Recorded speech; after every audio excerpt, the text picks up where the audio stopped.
Did Muhammad perform miracles? Did he demonstrate his divine authority by bringing signs and wonders? According to the Quran, no. According to most Muslims today, yes. Why do so many Muslims believe the exact opposite of what Allah says in the Quran? There are two main reasons. First, although Islam is officially the religion of submission to Allah, in reality it's the religion of submission to sheikhs and imams and dawagandists who lie for a living. So what Muslims hear about Muhammad is often very different from what the Quran says about Muhammad. Second, Muslims are familiar with stories about Jesus and Moses performing miracles by Allah's leave, and they really want to believe that Muhammad could do the same thing, even though the Quran says over and over again that he couldn't. So, who's right? Allah, who says that Muhammad was just a warner who brought the Quran, or the sheikhs and imams and dawagandists who say that Muhammad split the moon and shot water out of his fingers and flew around on a magic donkey? Let's read a few passages from the Quran. Surah 2, verses 118 to 119. And those who have no knowledge say, "Why does not Allah speak to us, or a sign come to us?" Even thus said those before them, the like of what they say. Their hearts are all alike. Indeed, we have made the communications clear for a people who are sure. Surely we have sent you with the truth as a bearer of good news and as a warner, and you shall not be called upon to answer for the companions of the flaming fire. Notice, the unbelievers are asking why Allah hasn't given them a sign. Allah's response is that his communications are clear and that Muhammad is a bearer of good news and a warner. Surah 6, verse 37. And they say, "Why has not a sign been sent down to him from his Lord?" Say, surely Allah is able to send down a sign, but most of them do not know. Why didn't Allah send Muhammad with a miraculous sign? Well, Allah is able to send down a sign, but he decided not to. Surah 10, verse 20. And they say, "Why is not a sign sent to him from his Lord?" Say, the unseen is only for Allah. Therefore wait. Surely I too with you am of those who wait. Why didn't Allah send a sign to Muhammad? The world may never know because the unseen is only for Allah. So just keep waiting. Surah 11, verse 12. Then it may be that you, Muhammad, will give up part of what is revealed to you, and your breast will become straightened by it, because they say, "Why has not a treasure been sent down upon him, or an angel come with him?" You are only a warner, and Allah is custodian over all things. Here Allah is worried that Muhammad's feelings will be hurt because he wasn't given any miracles. Surah 13, verse 7. And those who disbelieve say, "Why has not a sign been sent down upon him from his Lord?" You are only a warner, and there is a guide for every people. Why didn't Allah send Muhammad with a sign? Because Muhammad was only a warner. Surah 13, verse 27. And those who disbelieve say, "Why is not a sign sent down upon him by his Lord?" Say, surely Allah makes him who will go astray, and guides to himself those who turn to him. Why didn't Allah send Muhammad with a sign? Because signs are irrelevant. Allah decides who's going to believe and who's not going to believe. So who needs a sign? Surah 17, verse 59. And nothing could have hindered us that we should send signs except that the ancients rejected them. And we gave to Samud the she-camel, a manifest sign, but on her account they did injustice, and we do not send signs but to make men fear. Why didn't Allah send any miraculous signs to show that Muhammad has his stamp of approval? Because some people in the past rejected miracles. So Allah decided to stop sending them. Surah 17, verses 88 to 94. Say, if men and jinn should combine together to bring the like of this Quran, they could not bring the like of it, though some of them were aiders of others. And certainly we have explained for men in this Quran every kind of similitude, but most men do not consent to aught but denying. And they say, We will by no means believe in you until you cause a fountain to gush forth from the earth for us, or you should have a garden of palms and grapes, in the midst of which you should cause rivers to flow forth, gushing out. Or you should cause the heaven to come down upon us in pieces, as you think, or bring Allah and the angels face to face with us. Or you should have a house of gold, or you should ascend into heaven, and we will not believe in your ascending until you bring down to us a book which we may read. Say, Glory be to my Lord, am I aught but a mortal apostle? And nothing prevented people from believing when the guidance came to them, except that they said, What? Has Allah raised up a mortal to be an apostle? So the unbelievers declare they won't believe in Muhammad until he shows them some sort of miracle. Allah tells Muhammad to reply, Guys, I'm only a mortal apostle. Surah 29, verses 50 to 51. And they say, Why are not signs sent down upon him from his Lord? Say, The signs are only with Allah, and I am only a plain warner. Is it not enough for them that we have revealed to you the book which is recited to them? Most surely there is mercy in this, and a reminder for a people who believe. What's the question? Why are not signs sent down upon him from his Lord? What's the response? The signs are only with Allah. I am only a plain warner. Isn't it enough that Allah sent the worst book in history? Over and over and over, like a beating drum, people asked Muhammad why he couldn't perform miracles. Over and over and over, like a beating drum in a drum battle, the response was that Muhammad was only a warner. His miracle was the lovely Arabic of the Quran. Now, if Muhammad had been performing miracles all along, as most Muslims believe, we would expect a very different answer. If Muhammad had been performing miracles all along, then when people asked, why can't Muhammad perform miracles, the response should have been, what are you talking about? Muhammad performs miracles all the time. If Muhammad had been performing miracles all along, as most Muslims believe, why does the Quran repeatedly make excuses instead of simply listing Muhammad's numerous miracles? This is the point in the discussion where our Muslim friends jump in with two Quran verses that supposedly claim Muhammad performed two miracles, his night journey and splitting the moon. But watch what happens when we take a closer look at the so-called miracles in these verses. We read about the night journey in Surah 17, verse 1. Glory be to him who carried his servant by night from the holy mosque to the further mosque, the precincts of which we have blessed, that we might show him some of our signs. He is the all-hearing, the all-seeing. Muslims interpret this in light of later Muslim sources, much later Muslim sources, which insist that this verse is about Muhammad flying from Mecca to Jerusalem on a magic flying donkey monster named Barak. But what does the verse actually say? Anything about a magic flying donkey monster? No. Anything about Jerusalem? No. Anything about Muhammad? No. The verse says that Allah carried his servant. Who's the servant here? The only servant who's named is Moses in the next verse. Let's read 17:1 again, but in context.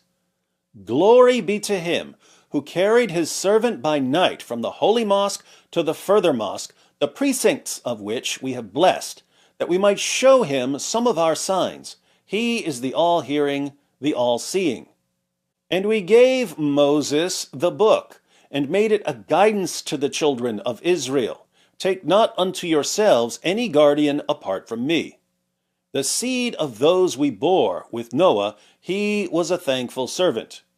And we decreed for the children of Israel in the book, you shall do corruption in the earth twice, and you shall ascend exceeding high. In context, Surah 17, verse 1 sounds like it's part of a story about Moses. and there are Muslims who interpret it this way. Muhammad isn't even mentioned. So, Muslims who want to believe that this is about Muhammad's night journey have to go outside the Quran, to later sources, to find out that this is about Muhammad, not about Moses. Sad that Allah couldn't clarify what he meant in his perfectly clear book. But the main problem for Muslims who want to believe that 17:1 is about Muhammad performing a miracle is that, according to our earliest descriptions of Muhammad's night journey, which are still extremely late, the night journey was a vision or a dream. Muhammad never left Mecca. As we read in Ibn Asaq, page 183, one of Abu Bakr's family told me that Aisha, the Prophet's wife, used to say, the apostle's body remained where it was, but God removed his spirit by night. Yaqub bin Utbah bin al-Mughira bin al-Aqnas told me that Muawiyah bin Abu Sufyan, when he was asked about the apostle's night journey, said it was a true vision from God. What these two latter said does not contradict what Al-Hasan said, seeing that God himself said, "We made the vision which we showed thee only for a test to men." Nor does it contradict what God said in the story of Abraham when he said to his son, "O my son, verily I saw in a dream that I must sacrifice thee," and he acted accordingly. Thus, as I see it, revelation from God comes to the prophets waking or sleeping. So, Muhammad's body remained where it was. It was a true vision from God. Allah said, "We made the vision which we showed thee only for a test to men." It's a quote from the Quran. As I pointed out, Surah 17, verse 1 says absolutely nothing about Muhammad. In context, it sounds like part of a story about Moses. But if verse 1 is about Muhammad, then Surah 17, verse 60 refers back to whatever happened. Allah declares, "And when we said to you, surely your Lord encompasses men, and we did not make the vision which we showed you but a trial for men and the cursed tree in the Quran as well, and we caused them to fear, but it only adds to their great inordinacy." If Surah 17 is about Muhammad's night journey, then what was the night journey? A vision. And we can't ignore the fact that the Quran repeatedly insists that Muhammad couldn't perform miracles. But what about Muhammad splitting the moon? Surah 54, verses 1 to 3. "The hour draws nigh, and the moon is split asunder. But if they see a sign, they turn aside and say, 'Magic, continuous.' And they call it a lie, and follow their lusts. But every matter is settled." So, where does this say Muhammad did anything? It doesn't. But this is another instance where later Muslim sources claim that Muhammad performed a miracle. These much later sources say that the pagans challenged Muhammad to split the moon. Muhammad accepted the challenge and split the moon right in front of the pagans. This should make us wonder why the Quran is filled with verses about pagans asking why Muhammad never came with miracles, even though he supposedly split the moon in front of them. But there's another problem here. Muslims can't even agree on what Surah 54 verse 1 is talking about. The Halim translation says, "The hour draws near, the moon is split." But there's a note, which reads, "One of the signs of the day of judgment." The Arabic uses the past tense as if that day were already here to help the reader, listener, imagine how it will be. Some traditional commentators hold the view that this describes an actual event at the time of the prophet, but it clearly refers to the end of the world. And the Quran uses similar language about the end of the world elsewhere. So, some Muslims believe this has absolutely nothing to do with Muhammad splitting the moon. It's about the Day of Judgment. Here's the Yusuf Ali translation. "The hour of judgment is nigh, and the moon is cleft asunder." And here's Yusuf Ali's commentary. 3 explanations are given in the Mufradat, and perhaps all 3 apply here. One, that the moon once appeared cleft asunder in the valley of Mecca within sight of the prophet, his companions, and some unbelievers. Two, that the prophetic past tense indicates the future, the cleaving asunder of the moon being a sign of the judgment approaching. And three, that the phrase is metaphorical, meaning that the matter has become clear as the moon. That the first was noticed by contemporaries, including unbelievers, is clear from verse 2. The second is an incident of the disruption of the solar system at the new creation, compare 75, 8-9. And the third might well be implied as in Eastern allegory, based on the other two. Yusuf Ali thinks all three explanations may apply. That seems silly, since these are very, very different interpretations. So, pick one. He says that the first explanation, the moon splitting in the sight of the Meccans, is clear from verse 2. I don't think it's clear at all. Verse 2, even in the Yusuf Ali translation, says, "But if they see a sign, they turn away and say, 'This is but transient magic.'" Notice, this doesn't say that the Muslims and polytheists of Mecca saw a sign. It says, if they see a sign, they turn away. To me, it sounds like this passage is condemning the polytheists of Mecca for rejecting the Quran.